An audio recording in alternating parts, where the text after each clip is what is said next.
Okay, so Belal Muhammad. What else can I say except he shocked the world? A lot of people like to make fun of him and disrespect him just because, and then there's other people, like me, who are just like, I'm looking at Leon's resume and I'm looking at his. Obviously, Belal has gotten better. I'm not going to count him out because he has avenged losses before, Vicente Luque being one of them. But ever since he has switched camps, he's improved significantly. Colby Covington was right to not fight him. I think that if he were to fight Colby, it would have happened. Actually, speaking of which, I remember I saw a post. I don't know the validity of this because I don't know how seriously to take because they're actually thinking of making this matchup. They got to be joking, right? Colby Covington versus Belal Muhammad. When Colby Covington, if that's real in any way, shape, or form, I don't know if it is. Hope it's not because Colby needs to get a win back. I'm surprised Colby's not picking on Ian Gary again because he saw that, he wasn't as dangerous on the feet against Michael Page as they thought. I'm surprised Colby's not capitalizing on that so he could justify at least trying to throw his name back in the mix. But I don't know. I don't think we're going to see Colby for a very long time, to be honest. It just doesn't seem like there's a road right out there now because he did have a road in Ian Gary. But I think he slammed the door shut on that one. So I think, Colby's his own worst enemy. But, Belal Muhammad, he's pretty vocal about not giving Edwards an immediate rematch because, I think that that's a little extreme, to be honest, because, look, I know that he only had, 2 defenses, but he was the guy that dethroned Usman, when, no one looked like they could beat Usman.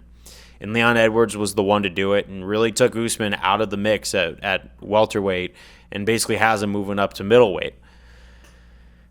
I just don't think that, Edwards should be written off. I think they should do a third fight because there were some moments where it looked like Edwards could have turned the tide. Now, did he? No. But right now, I think those guys right now are evenly one apiece, and I think they got to settle the third fight and just see who wins. That would probably be the better one. And then, no real moving of the goalposts after that.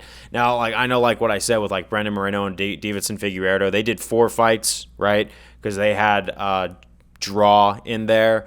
But, I think a lot of people wanted to see it happen again because they wanted to see Moreno succeed, which, is obviously the thing. But I think, let's say Belal Muhammad wins the third fight, then they just put a stamp on it and it's over. But I think Edwards needs to go back, reevaluate. Is he going to fight again? Maybe. I think he should probably fight someone let's say Belal turns him down, maybe someone like Shavkat. If Shavkat is, not busy. I know that he's talking about finding matches up. I think he actually has a matchup. I don't know. The thing about welterweight is it's almost as stale right now as flyweight as far as marketability goes. So it's really, hard to keep eyes on the welterweight division just because, it's in an awkward spot. Does it have a lot of potential to get better? Absolutely it does. But a lot of this whole welterweight stuff, a lot of it seems a little mixed up. But there's not a whole lot else to say. I really don't know what's next for Belal Muhammad. And obviously, I think Shavkat and Ian Gary are going to do it. Actually, I think I just rejogged my memory right there. I think the winner of that fight, if Belal is not going to fight Colby, who hasn't earned it, or he's not going to fight Edwards, even though I think Edwards has earned it a little more, I think Ian Gary or Shavkat would definitely be the next one because I think it's almost time that the torch is passed on to the people at the younger generations at welterweight. I think that it's a passing of the torch moment. These generations move super fast, and timing's perfect. But I got to say, man, I was wrong. Belal Muhammad did a really amazing job. He really put a stamp on Leon Edwards, and really he did to Leon Edwards what Colby thought he was going to do to Leon Edwards. So he walked the walk that Colby was talking about. So, man, as long as I don't know how much else people are going to want to disrespect Belal Muhammad now, I'd never really had anything against the guy. I just understood that a lot of people didn't really see him as a marketable dude. He just kind of seemed super genuine when he was talking. He just seemed like a guy who was there to fight and not really do any of the trash talking. He does overall seem like a really, decent, integral human being. But other than that, that's all I got to say. Peace out. I just finished up my list of videos for UFC 304. I'm probably going to make some more matchmaking videos in the interim, but we're moving on to UFC 305 soon.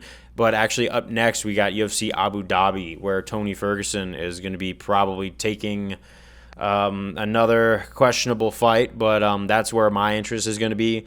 Forward is the very first entry of Abu Dhabi, but we'll see where it goes. And yeah, congratulations again to Belal. Later.